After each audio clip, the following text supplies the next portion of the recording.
See, whatever you're doing, however you spend your time, that tells you who you are. So think about what it is you like to create in your life experience. Once I look at how you commit your time, once I do an evaluation on how you spend your time, I can tell you exactly what you're committed to. People that say they have dreams or want to open a business or want to do something differently than what they're now doing, they don't like their jobs, they're unhappy, they're unfulfilled. People who say they want to improve their income level, look at how they spend their time. How they spend their time, the commitment of their time, how they use that will really tell the truth. People who said, I'd like to do better, but you don't find them in vocational or technical schools, upgrading their skills and their knowledge, how they spend their time, that will tell you what's going on. People who say they want to normalize their weight, they want to be healthy, but every time you see them, they're eating, that will tell you that they're committed to being obese for the rest of their lives. People tell you they want to stop smoking and they're lighting up at that time. Folks that say, I want to stop drinking, and every time you're in their face, they're reeking with alcohol, that will tell you what's going on. Don't have to listen to what they say. Just watch what they do. Commitment shows up in your life in what you do. On the other hand, you can make the commitment to your life that you don't like the results that you have and that you're going to do something about it. See, that power is available to all of us. People who look at life and decide, I want something different for myself. Carol Hatfield. Carol lives in Detroit, single mother. Decided that she wanted to go into her own business, did not have enough money to do it. She wanted to have a health food store. She sold her car and used the money to start in a little storefront, a little hole in the wall. She rode to work on a bicycle. And then when she got enough money, she bought a motor scooter and did that for a long time. She's now a very successful person. She now has 3 health food stores. She said it was hard. It's a struggle, Les. She said, but I did it. She said, I made the commitment to do it, and I did it. Why is it that people are frightened by commitment? Because when you say the word commitment, that intimidates a lot of people. Why? Because it means you have to deliver. See, most people, you ask them, hey, look here, I'd like for you to do this. They'll say, I'll try. I'll try means that is my escape clause. When I don't come through, it's really a polite no. I don't have the courage to tell you no, so I'll tell you I'll try. Hey, look here, I need you to come to this meeting. I'll try. I say, what do you mean? You're going to lean toward the meeting? Try and sit down. You either do or you don't. Try and take this pencil out of my hand. You either do or you don't. There's no such thing as try. So most people like to use that language. They don't want to commit themselves because commitment means, among many things, no excuse is acceptable. That's what it means. No excuse. That if you decided that you're going to do this, if it becomes hard, then do it hard. If it's difficult, so what? If it's inconvenient, so what? See, a lot of people made a commitment to come here tonight, but they looked outside and said, it's raining. The temperature dropped. It's cold outside. And they decide to give up on their commitment. And that's how people do about their dreams. They don't honor their commitment to themselves. Let me tell you what happens when you don't keep your commitment. Number one, it begins to deplete your self-esteem and it erodes your self-image. It weakens your faith in yourself. You don't feel good when you don't keep your commitments. The other thing is that you begin to develop weak relationships with people. People begin to realize they can't depend upon you. They can't rely on you because you won't keep your word. You've established that kind of reputation. Just think, what would your life be like if you decided to keep your commitments? What will all of our lives be like if we decided to keep our commitments? That we decided to do the things that we said that we were going to do. That we wouldn't even speak it unless we were going to do it. If we decided just for a week, just see what your life can be like. Just let's do it for a commitment to make it a 7-day commitment that I won't say I will do anything unless I'm going to do it. And find out what your life will be like. Let me tell you what, if you follow it through, if you keep your commitment to the commitment, at the end of the 7 days, you'll feel strong and powerful. Because by honoring your commitment, each time that you do, that empowers you. Whatever discipline that is required.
If you did know what to do, Les, what will it be? That activates another part of my mind. I start thinking about the possibilities and just experimenting.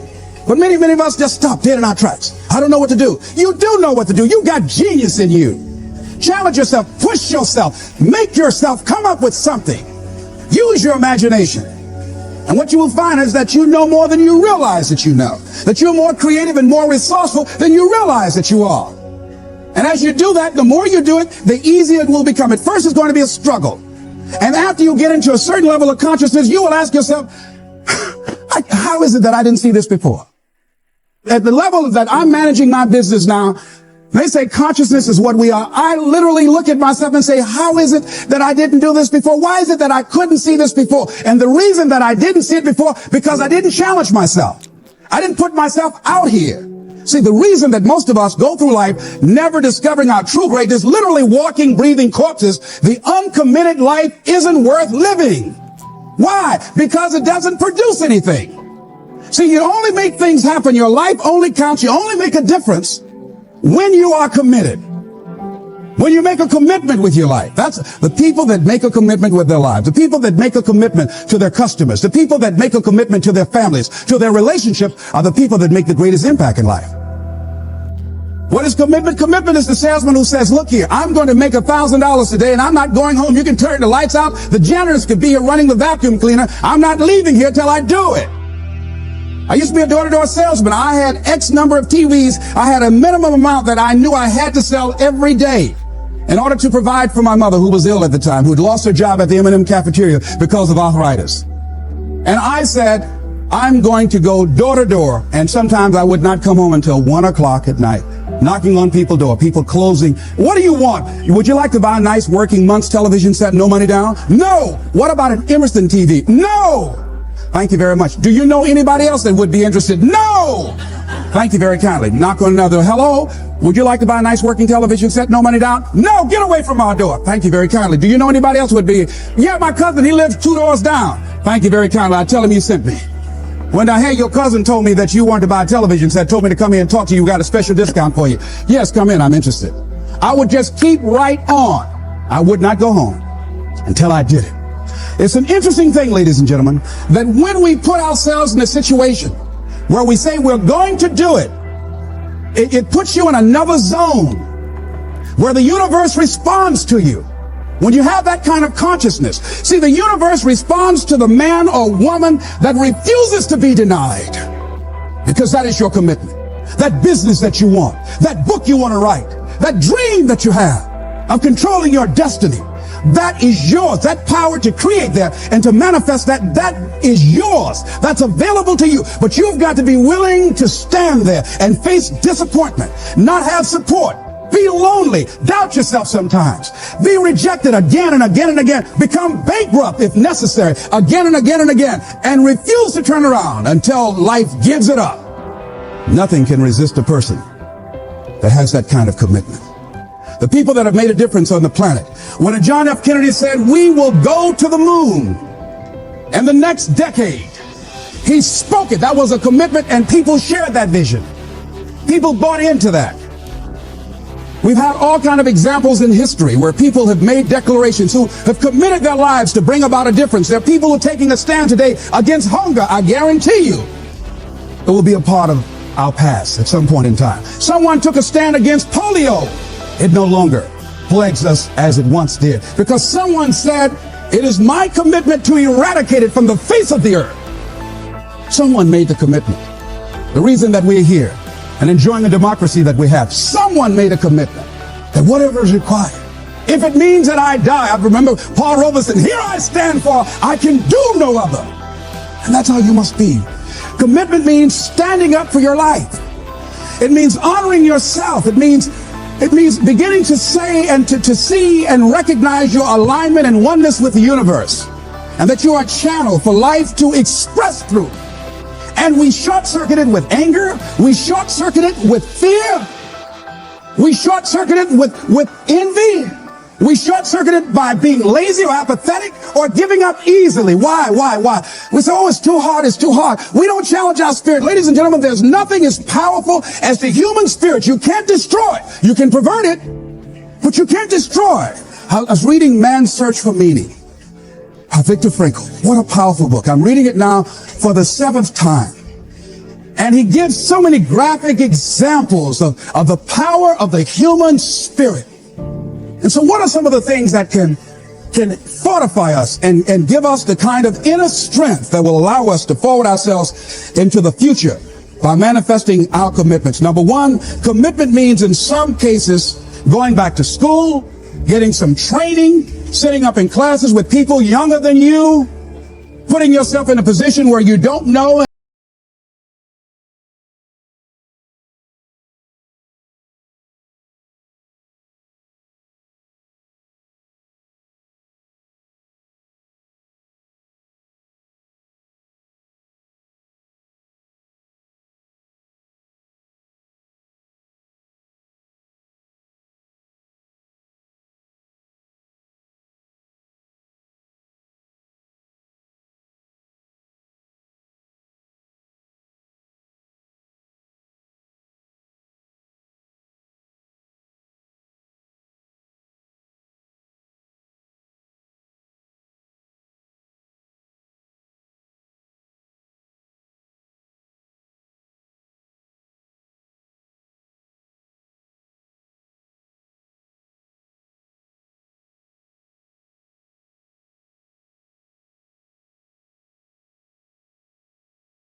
away and you throw in a towel on yourself. You surrender to your emotions. What then? A lot of people become discouraged. They become frustrated and they say, oh, what the heck? And they go back to doing what they were doing before, saying it doesn't work. Here's what I suggest. Number one, that does happen. So take total responsibility for it. Just own it. Don't make any excuses on why you gave in or why you didn't come through. Just own it. And face to flak whatever it is. And stand up inside yourself. Next thing is, assess the situation. How did you get here? What happened that you broke down, that you had a breakdown and you surrendered? What happened? What was going on? See, when I used to go on a diet, and I no longer do that, I've made a commitment to a healthy lifestyle. I used to eat up until 12 midnight on Sunday. anything that wasn't moving. And on Monday, I would get up and eat a fruit, light fruit breakfast. And for lunchtime, I would fix some broiled chicken and meticulously peel the skin off and eat the chicken and then eat the skin. Do 5 setups, look in the mirror, and become discouraged because my stomach doesn't look like a washboard or one of the Avon Haley dances. And I say, what the use? And then I go to the refrigerator and eat food cold, standing right there in the refrigerator. So when I evaluated where I broke down, I realized I can't have junk food in the house. So I had to remove that. And then I realized there's certain streets I couldn't drive down. So I changed my route. I stopped taking people to lunch or to dinner because I couldn't sit there and watch them eat. When I had to go someplace and speak and they were eating, I said, call me downstairs when it's time for me to speak, because if I sit at the table looking at them, the food's going to call my name. And I know this. So I had to begin to make sure that I wasn't putting myself in a position where I would give up on my commitment. Am I making sense to you? Yes. So I began to strategize around avoiding situations where I knew that I was going to become weak.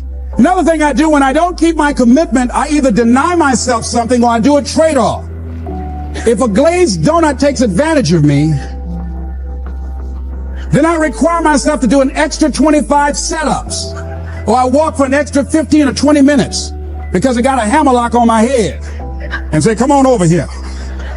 So you might have to deny yourself something or do a trade-off. Do something that will offset it. The other thing is, start again. So what? You fell flat on your face. So what? Start again. Learn from the experience and start again. Don't count yourself out. Don't sentence yourself to a lifetime of being miserable, a lifetime of being broke, a lifetime of being unhealthy, a lifetime of being in a relationship that is no longer fulfilling to you, a lifetime of working on a job that does not bring you satisfaction, that's not giving you the creative urge that you need and that got to have in your life that stimulates you. Don't sentence yourself like that. You are a human being. Don't volunteer your life that way. Your life has too much value to the universe. You've got something to contribute. You've got something to give. And so what if you make a commitment and you're not able to do it like a pro? That you're not good as everybody else. Live in the moment. I like what this says. Look to this day, for it is life, the very life of life. In its brief course lie all the realities and verities of existence, the bliss of growth, the splendor of action, the glory of power. For yesterday is but a dream, and tomorrow is only a vision. But today well lived makes every yesterday a dream of happiness, and every tomorrow a vision of hope. Look well, therefore, to this day. See, if we just start enjoying where we are, if we make that kind of commitment to enjoy where we are, to experience the experience of life where we are, to do all we can right now where we are. Forget about the mistakes yesterday. Forget about all your failures yesterday. Forget about what you don't have. That's not important. Only thing that we have is right now. Right now, right now. And I say that life is calling on you to call forth on that. The Optimists, which I think one of the most positive groups in the world, they have something called the Optimist Creed, and I like, it says promise yourself. I changed it to commit yourself, because I think that commitment has more power than promise. It says commit yourself to be so strong that nothing can disturb your peace of mind, to talk health, happiness, and prosperity to every person you meet, to make all your friends feel that there is something in them, to look at the sunny side of everything and make your optimism come true, to think only of the best, to work only for the best, and expect only the best, to be just as enthusiastic about the success of others as you are about your own, to forget the mistakes of the past and press on to the greater achievements of the future, to wear cheerful countenance at all times.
conscience.